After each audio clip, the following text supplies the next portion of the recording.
चलिए देखिए हम लोग स्टार्ट करते हैं। That is nothing but simply Green's function.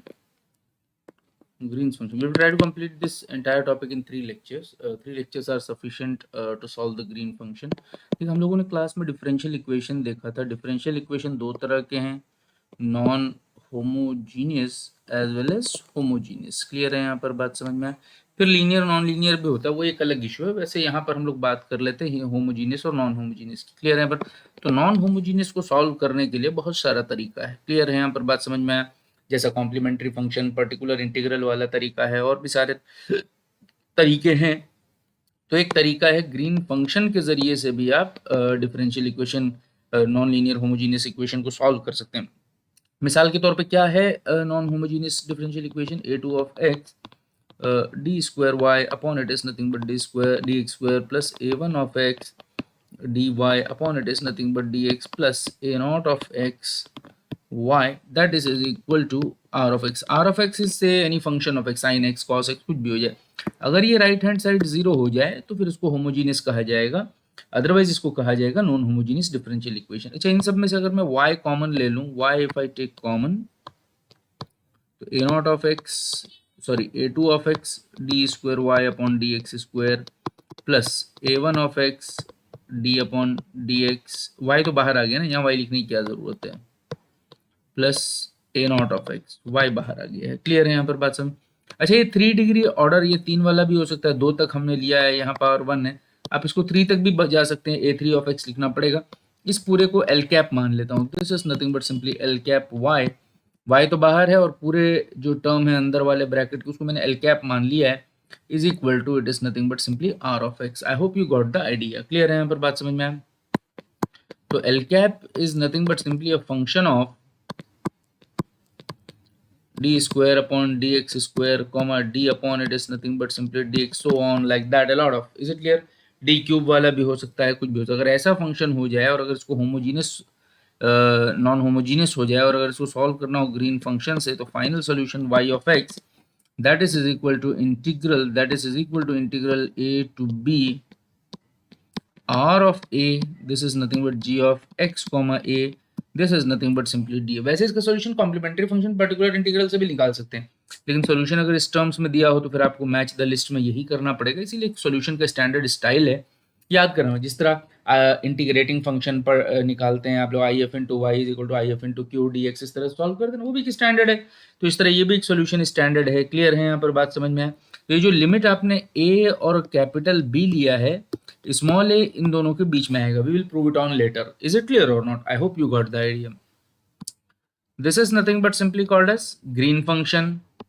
R cap of r of a क्या है? That is equal to r of x, तो था क्वेश्चन में ही, वहां पर एक्स की जगह पर ए लिख दिया है। This is what the meaning, that is nothing but simply r of a, that is equal to simply put a in place of x, that is what the notation.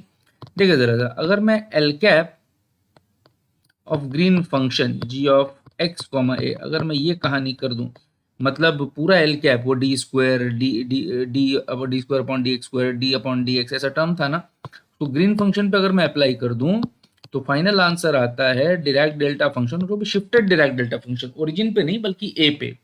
इसका मतलब ये मैं कह सकता हूं कि डिराक डेल्टा फंक्शन को green function से भी पढ़ा जा सकता है, या फिर उसको हम लोग निकाल सकते हैं, या फिर हम उसको प्रोड्यूस कर सकते हैं। बस ग्रीन फंक्शन को डेरिवेटिव ऑपरेटर पे अप्लाई करना होगा, रिजल्टेंट आपका ग्रीन डेल्टा फंक्शन आ जाएगा। तो डेल्टा फंक्शन सिर्फ ग्रीन फंक्शन से ही नहीं समझा जा सकता, बल्कि स्क्वायर वेव से, ट्रायंगुलर वेव से, है ना, बहुत सारी चीज़ों से पढ़ा जा सकता है। क्लियर है यहाँ पर? आई hope you got the idea. Clear है यहाँ पर बात समझ में आया? नहीं समझ में? आगे प्रोसीड करते हैं। तो इसका मतलब in green function delta function is available. You have to perform some operation by using an operator that is nothing but simply called as L cap. What is L cap? D square upon dx square, d upon dx, d cube upon dx cube. तो इस तरह का operator अगर आप apply करोगे तो हो जाएगा। क्लियर है यहाँ पर बात समझ में आया? नहीं समझ में आया?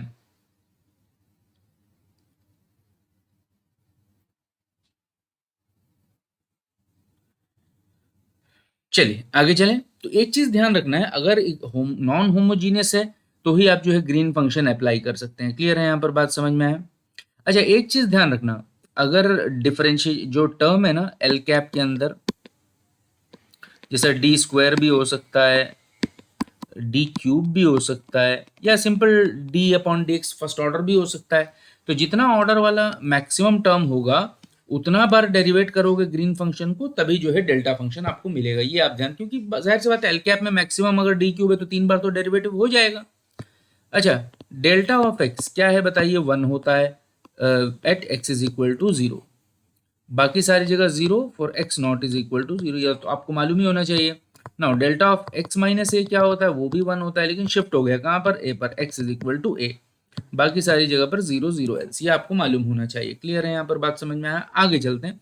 Now what I am going to do is I am going to use this calculator, this is nothing but simply a delta of, this is nothing but x minus a, this is nothing but d x, और इसकी value क्या होती है 1। ये delta function है और delta कहाँ पर है, ए पर। अगर ए और बी के बीच में डेल्टा है तो ये इंटीग्रेशन तो डेल्टा का हमेशा 1 होगा। अगर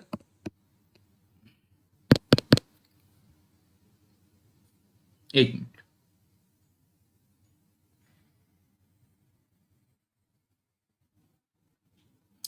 चलिए देखिए, वो असल में थोड़ा सा पेन स्टक हो गया था इसलिए रोकना पड़ा। तो मैं ये कहना चाह रहा हूँ कि अगर ये डेल्टा फंक्शन है और इसकी पोजीशन ए है और इंटीग्रेशन ए और बी के बीच में, तो डेल्टा एक फंक्शन है जिसका इंटीग्रेशन हमेशा 1 होता है।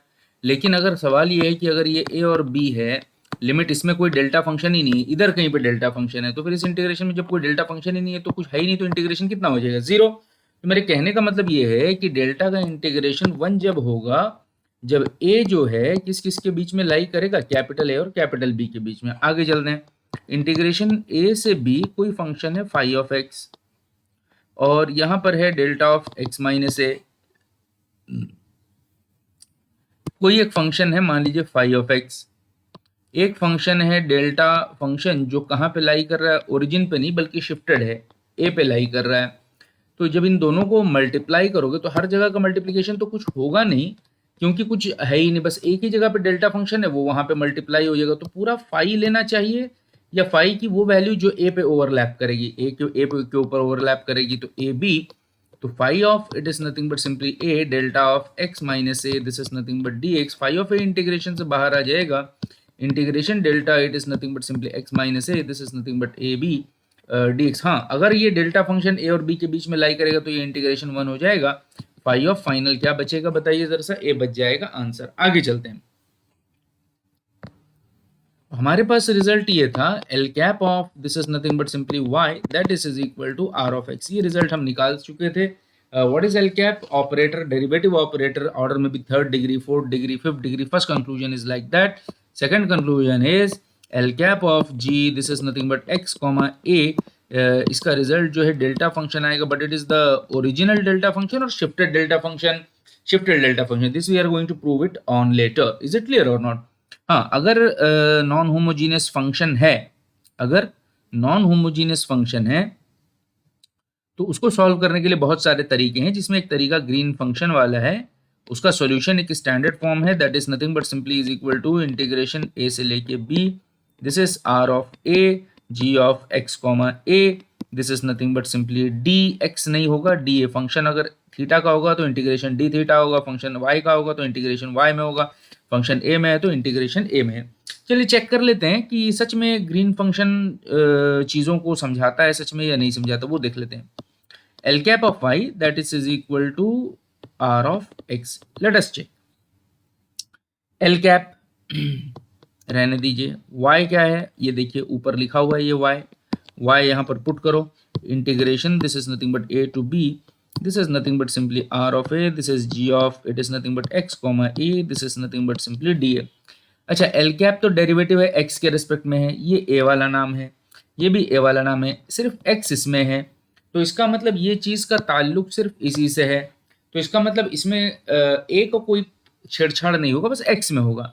तो चाहे a वाला इंटीग्रेशन पहले कर लो, चाहे x वाला डिफरेंशिएशन पहले कर लो, आंसर तो वही आना है, कोई फर्क तो पड़ना नहीं है। A b r of it is nothing but simply a, L cap g of this is nothing but simply x comma a, this is nothing but simply d a. This is what the thing what I have calculated.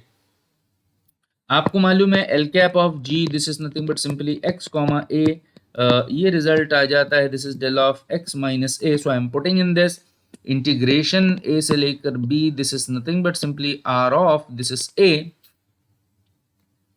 Delta of x minus a, this is nothing but simply dA। हाँ ठीक है, आपको मालूम होना चाहिए delta of x minus a is equal to delta of a minus x भी होता है। इंटीग्रेशन a से लेके b, r of this is nothing but a, delta of a minus x dA। अच्छा, अभी 2 मिनट पहले याद करिए, फाई ऑफ x और हमने मल्टीप्लाई किया था del of x minus a 2 minute पहले, तो हम लोगों ने लिख लिया था फाई ऑफ a और वो इंटीग्रेशन वाला पार्ट 1 हो गया था। अच्छा, फाई ऑफ x यहाँ x minus a, phi of a minus x है, तो जब x था तो a पुट कर दिया, आज a है तो यहाँ पे x पुट कर दूं, तो इंटीग्रेशन a से लेकर b, this is nothing but simply r of x, delta of a minus x, it is nothing but simply dA।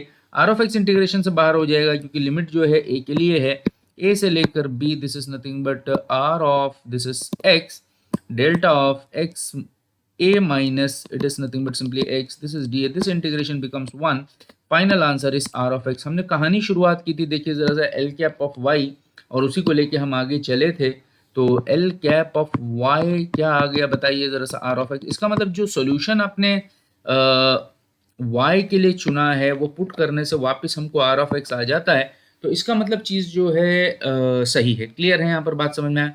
Now the next topic is we have to calculate Green's function. Green's function. We will derive this. We will see the trick behind the calculation of Green's function for examination point of view. First theoretically, then we will see the mathematical representation, how shortcuts we can apply as per examination point of view, so we can deal it with in a very simple manner. Is it clear or not? I hope you have got the idea in a very simple manner how Green's theorem is going to be proved. Is it clear? Thank you.